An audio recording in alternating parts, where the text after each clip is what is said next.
sexy, beautiful smile. Aren't you envious of my beautiful teeth right now? Well, this is what I'm going through right now. I cannot play the sax.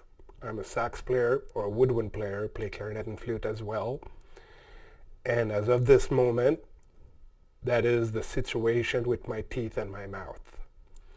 So I do understand it's not the sexiest picture to look at. So I will reduce this and come back to it when I'm up to that point in the storytelling of what's going on. So let me go back to full screen.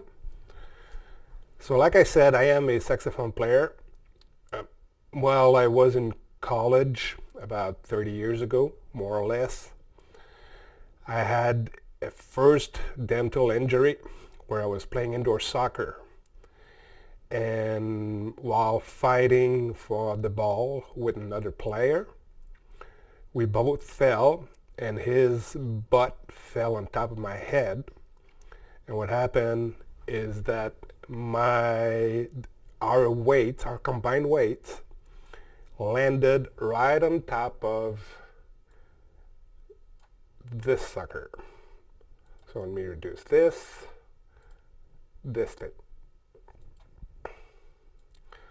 So this came out completely like that. It's not mine, that's not my tooth, but when I opened my eyes, that's the first thing I saw on the floor in front of me was that tooth lying there. So now to put it in context, where was that tooth? It's not my picture. At the time we didn't have all this technology. So that tooth would go in here.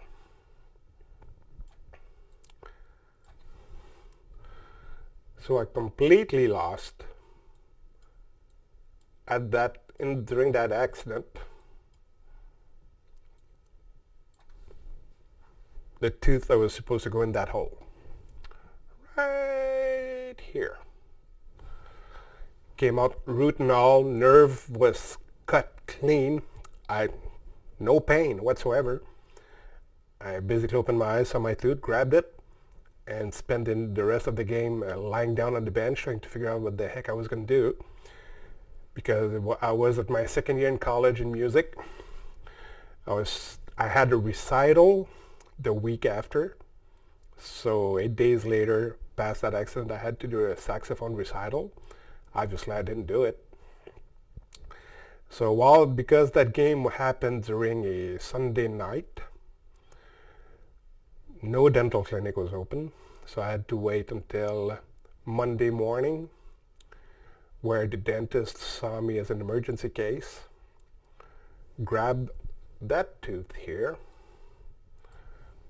put it in his hands, drilled it, performed the root canal on it, patched it, put it back in the hole here, cemented the sides of it with the lateral teeth, the lateral incisors, and told me that it would take a month for the root to weld itself back to the jawbone. So I figured, well, it's not that bad. I'll be off playing sax for a couple of months. I'll concentrate on music history and ear training and arrangement and all that other stuff. So, and it worked out. And that lasted for about 10 years. 89 until about 2000, 2001. So 12 years.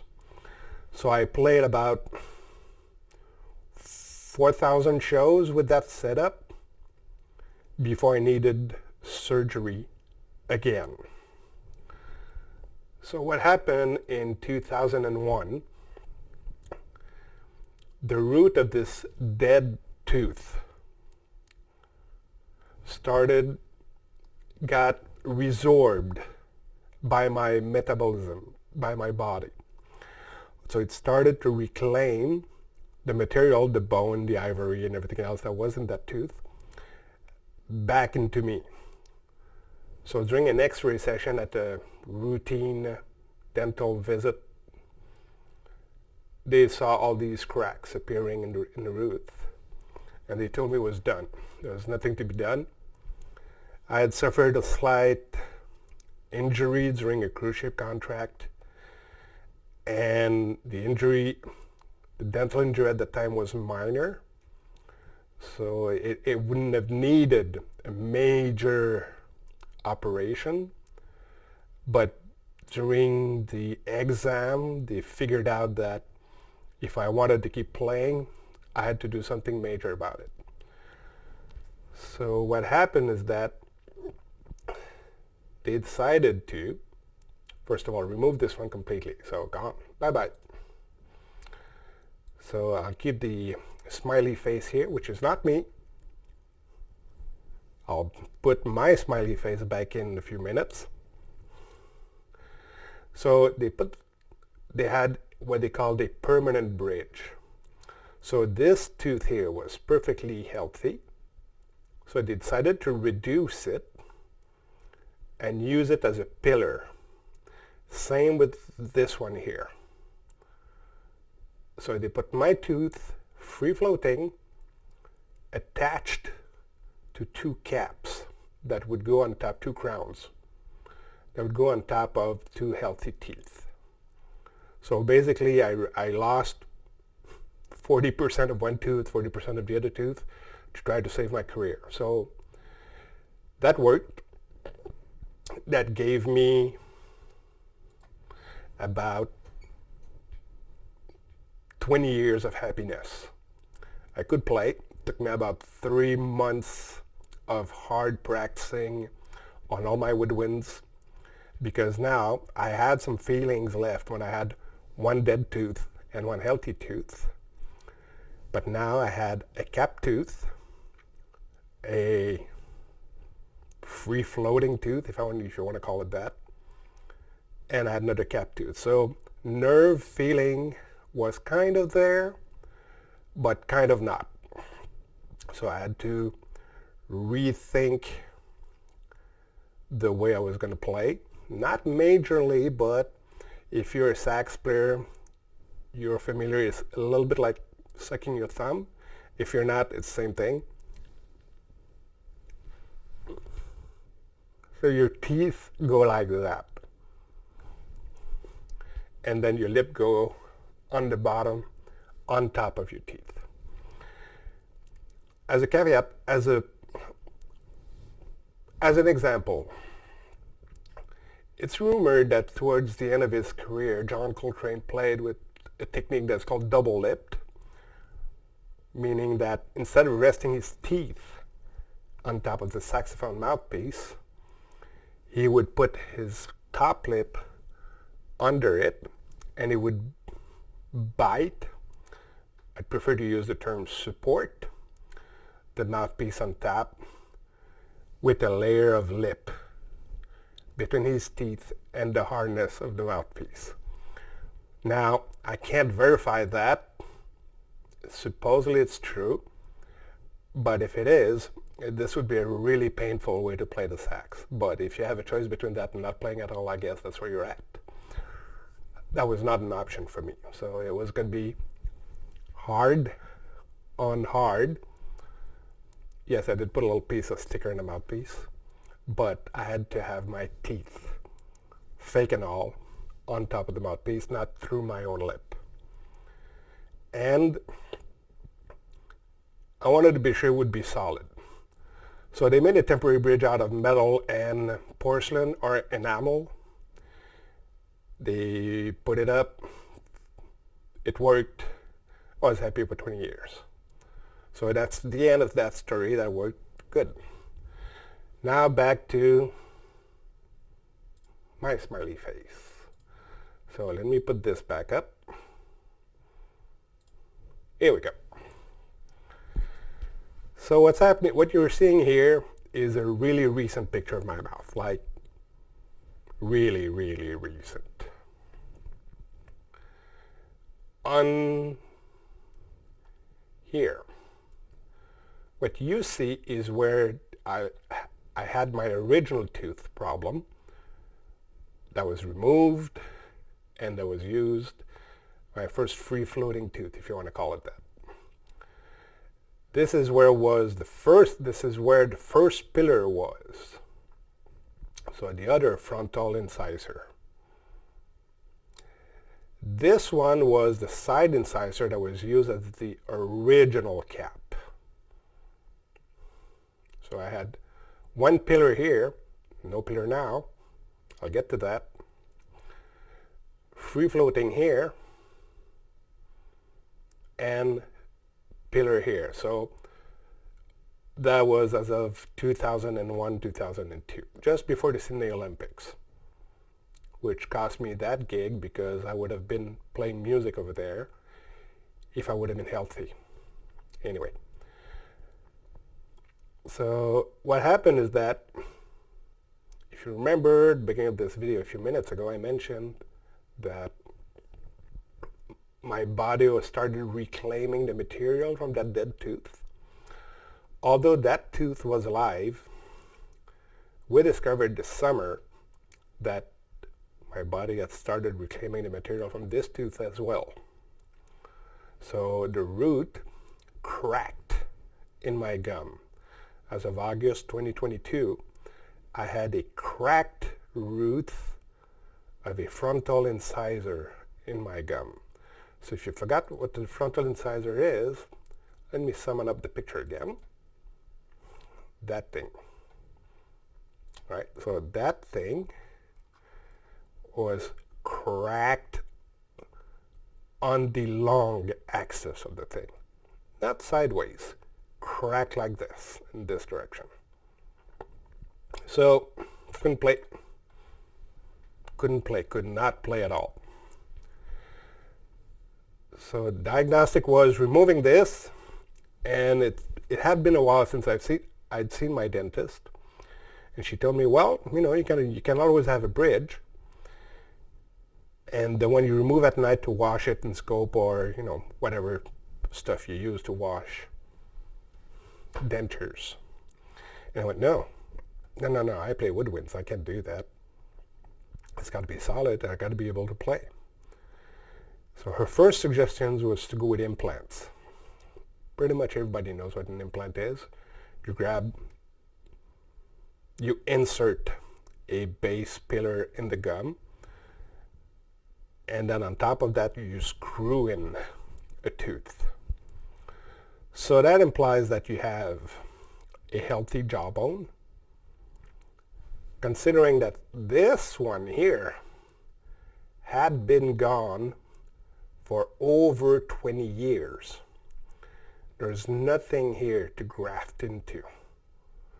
So that means getting some bone somewhere else in my body, most of the time they take that from the hip, grafting it there, powdered bone, then you got to give time to that to heal, then they screw it in, then they do the same with on the other side. The other side being healthier because I hadn't lost any bone in that section of my mouth yet, because this one was a recent problem, not a 20-year-old problem.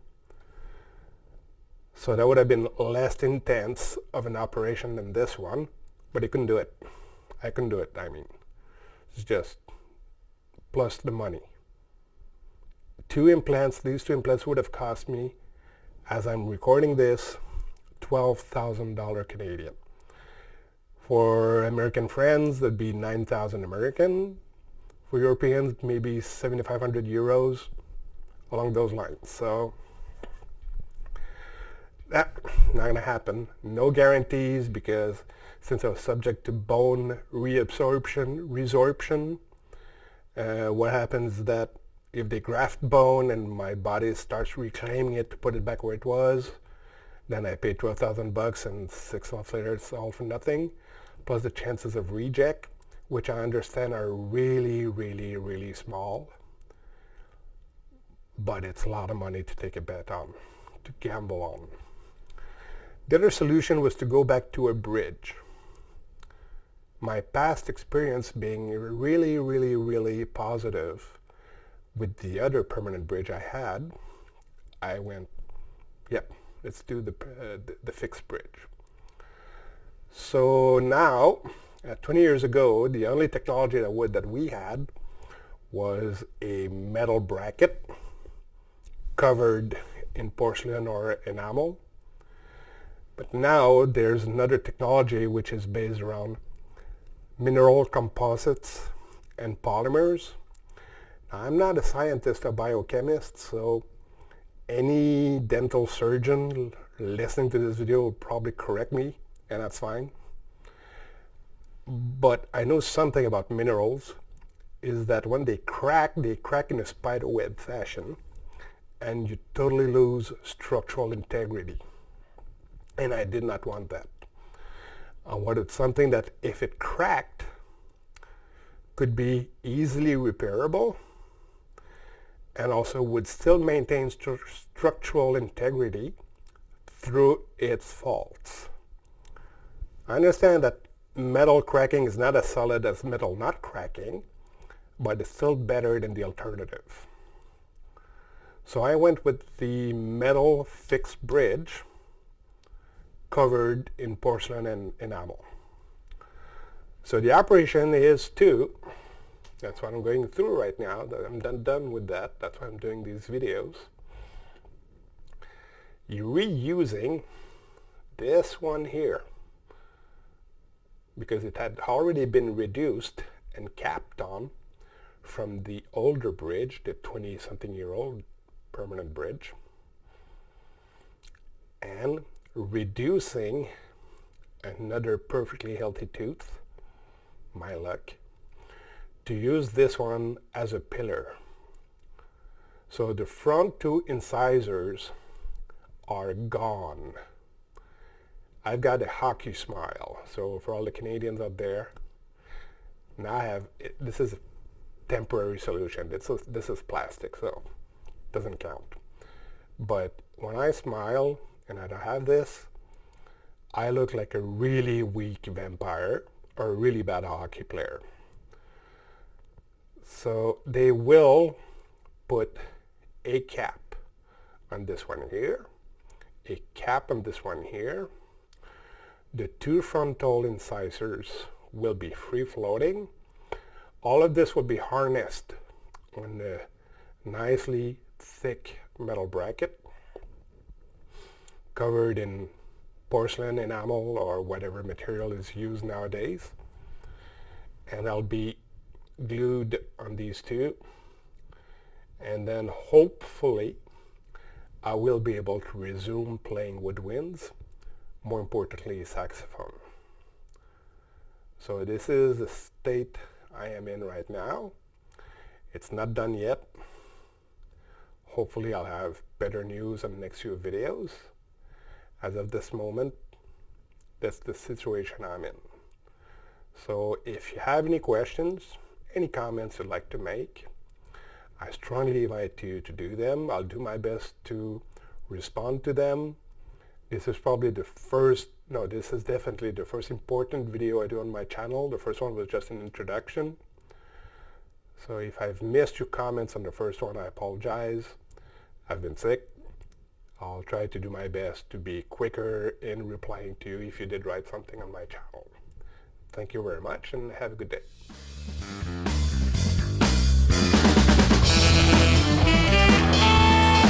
So I was taking a break from editing my video on my story and why I can't play music anymore. I went to watch the newest video from Rick Beato interviewing Keith Jarrett. This one here.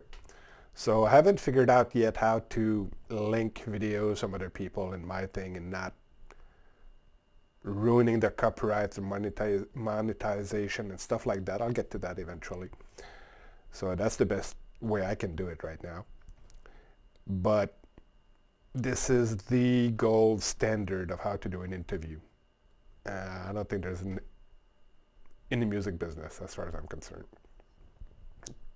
Amazing interview, amazing legend being interviewed, and I don't know what else to tell you. Go watch it. Thanks again.